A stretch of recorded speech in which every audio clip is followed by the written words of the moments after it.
Encuentro 4. Entre cuentos.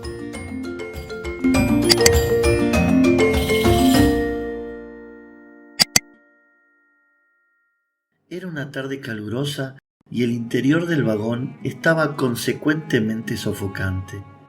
Faltaba casi una hora para llegar a Templecombe, la siguiente estación. Los ocupantes del compartimento eran una niña pequeña, una niña aún más pequeña y un niño pequeño también. Una tía que pertenecía a los niños ocupaba uno de los asientos de la punta. El asiento de la otra punta estaba ocupado por un hombre soltero que no formaba parte del grupo, pero las niñas pequeñas y el niño pequeño ocupaban decididamente todo el compartimento. Tanto la tía como los pequeños practicaban un tipo de conversación persistente y de corto alcance que hacía pensar en los esmeros de una mosca que no se desalienta por más que se la rechacen. La mayor parte de las observaciones de la tía parecían comenzar con «no», y casi todos los comentarios de los niños empezaban con un «¿por qué?». El hombre soltero no emitía palabra. «No, Cyril, no», exclamó la tía cuando el niño pequeño empezó a azotar los almohadones del asiento, levantando con cada golpe una nube de polvo. «Ven a mirar por la ventanilla», agregó. El niño se acercó a la ventanilla de mala gana. «¿Por qué están sacando esas ovejas de ese campo?», preguntó. «Supongo que se las están llevando a otro campo donde hay más pasto», dijo la tía sin mucha convicción. «Pero hay un montón de pasto en ese campo», protestó el niño. «Ahí no hay nada más que pasto. Tía, hay un montón de pasto en ese campo». «A lo mejor el pasto del otro campo es mejor», sugirió la tía neciamente. «¿Por qué es mejor?», la pregunta llegó rápida e inevitable. «¡Uy! ¡Miren esas vacas!», exclamó la tía.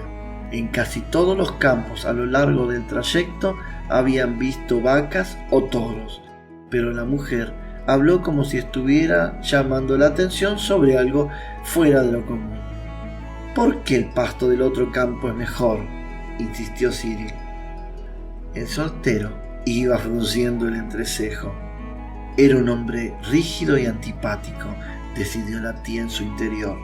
Ella, por su parte, fue totalmente incapaz de llegar a ninguna decisión satisfactoria sobre el pasto del otro campo. La niña más pequeña encontró un entretenimiento que consistía en recitar En el camino de Mandalay. Solo sabía el primer verso, pero trató de sacar el mayor provecho posible de su limitado conocimiento. Repetía el verso una y otra vez con una voz somnolienta, pero perfectamente decidida y audible. Al soltero le pareció como si alguien le hubiera apostado a la niña que no podría repetir la frase en voz alta 2000 veces sin parar. Cualquiera que hubiera hecho el desafío parecía a punto de perderlo. «Vengan para acá que les cuento un cuento», dijo la tía, cuando el soltero ya la había mirado a ella 2 veces y una al timbre de emergencia. Los niños se dirigieron apáticos hacia el rincón del compartimento donde estaba la tía. Evidentemente, su reputación de narradora de cuentos no ocupaba un lugar muy alto en el ranking de los niños.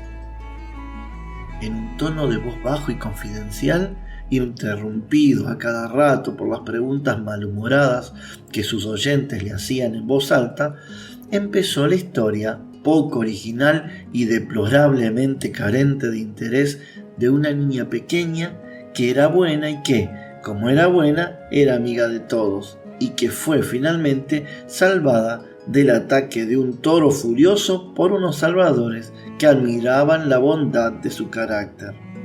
¿No la hubieran salvado si no hubiera sido buena?, preguntó la mayor de las niñas pequeñas. Era exactamente la pregunta que el soltero había querido hacer. «Bueno, sí», tuvo que admitir la tía, pero no creo que hubieran corrido tan rápido para ayudarla si ella no les hubiera agradado tanto. Es la historia más estúpida que escuché en mi vida, dijo enteramente convencida la mayor de las niñas pequeñas. Era tan estúpida que yo no escuché más que la primera parte, dijo Cyril. La niña más pequeña no hizo en ese momento ningún comentario sobre la historia, pero hacía rato que había comenzado la repetición en voz baja de su verso favorito. Usted no parece tener mucho éxito como narradora de cuentos, dijo de repente el hombre soltero desde su rincón. La tía se puso inmediatamente a la defensiva ante este ataque inesperado. Es algo muy difícil contar cuentos que los niños puedan entender y valorar a la vez, dijo muy ceremoniosa. No estoy de acuerdo con usted, dijo el soltero. Tal vez quiera contarles un cuento usted, fue la réplica de la tía. Cuéntenos un cuento, pidió la mayor de las niñas pequeñas. Había una vez, comenzó el soltero, una niña pequeña llamada Berta, que era extraordinariamente buena. El interés que había suscitado momentáneamente en los niños empezó enseguida a decaer. Todos los cuentos eran espantosamente parecidos, los contara quien los contara. Hacía todo lo que le ordenaban, decía siempre la verdad. No se ensuciaba la ropa, comía simples budines como si fueran tortas de dulce de leche. Aprendía perfectamente sus lecciones y era educada en sus modales. ¿Era linda?, preguntó la mayor de las niñas pequeñas. No tan linda como ninguna de ustedes dos, dijo el soltero, pero era horriblemente buena. Hubo una reacción favorable hacia el cuento. La palabra horrible asociada a la bondad era toda una novedad. Parecía introducir un viso de verdad que estaba ausente en los cuentos infantiles de la tía. Era tan buena, continuó el soltero, que ganó varias medallas por bondad y las llevaba siempre prendidas de su vestido. Tenía una medalla por obediencia, otra medalla por puntualidad y una tercera por buena conducta. Eran grandes medallas de metal y tintineaban una contra otras cuando caminaba.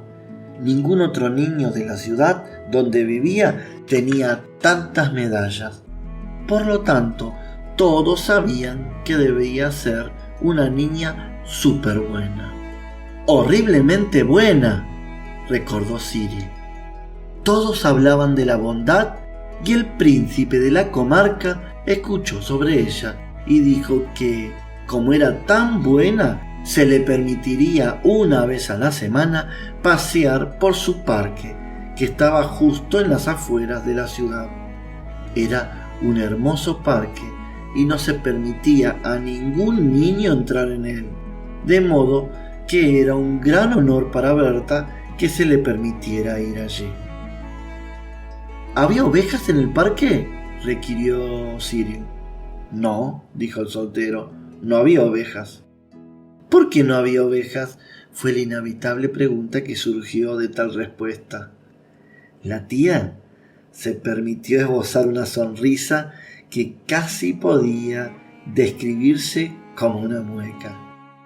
No había ovejas en el parque, dijo el hombre soltero, porque la madre del príncipe había soñado una vez que su hijo iba a morir o ser asesinado por una oveja, o porque se le cayera encima un reloj de pie.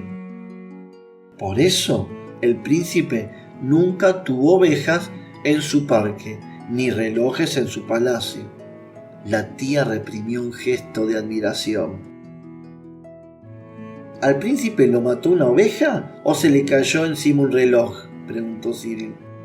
Todavía vive, así que no podemos saber si el sueño se cumplió, dijo el hombre soltero despreocupadamente. De todas maneras, no había ovejas en el parque, pero había muchísimos cerditos que corrían por todos lados. ¿De qué color eran?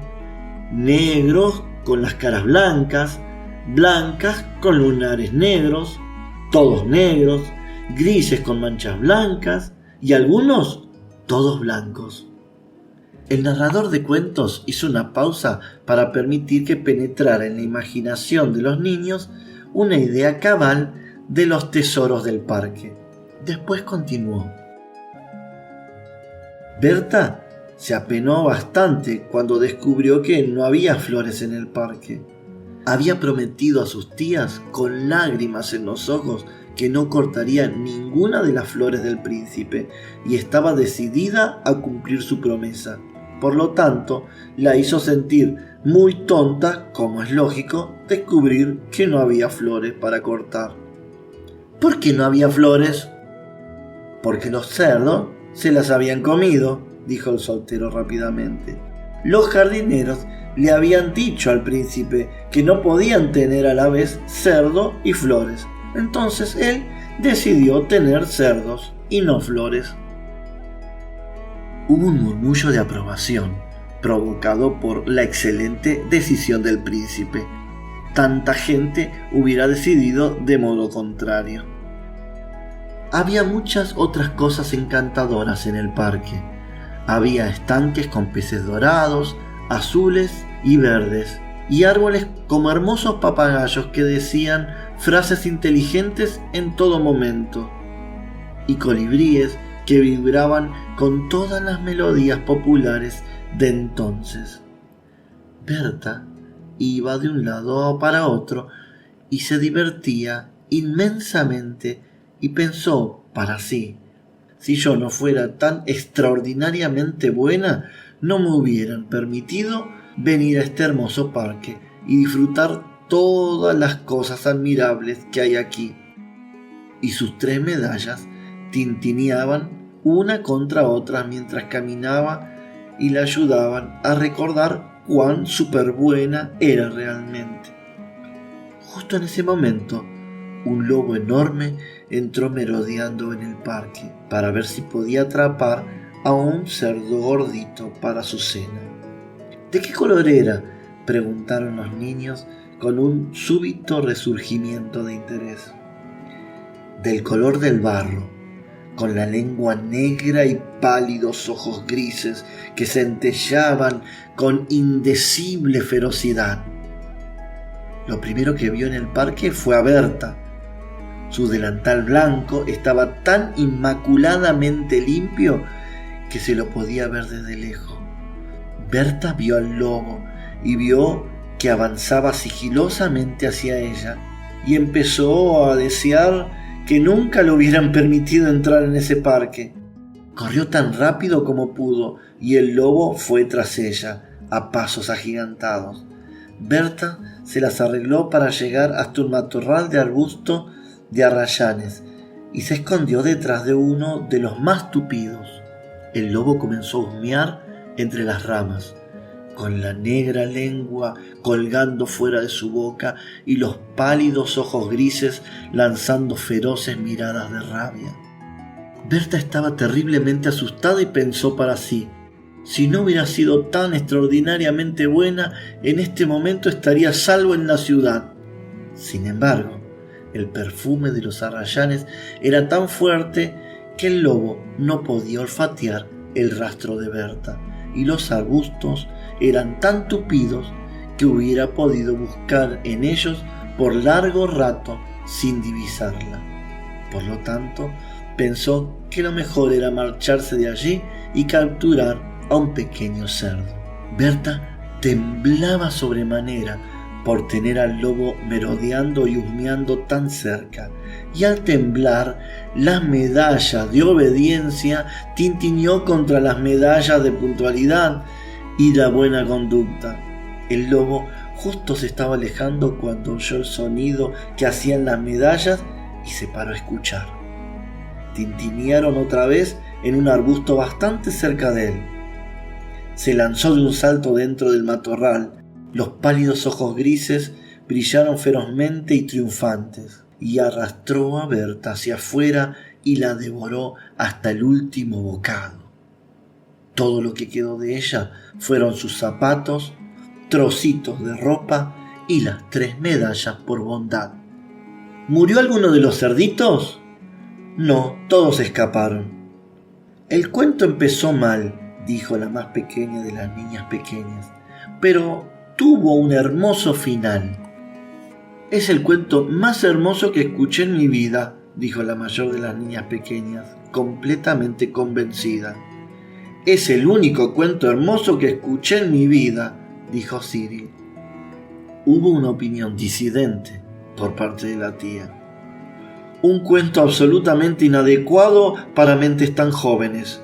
Usted ha socavado los resultados de años de una esmerada educación.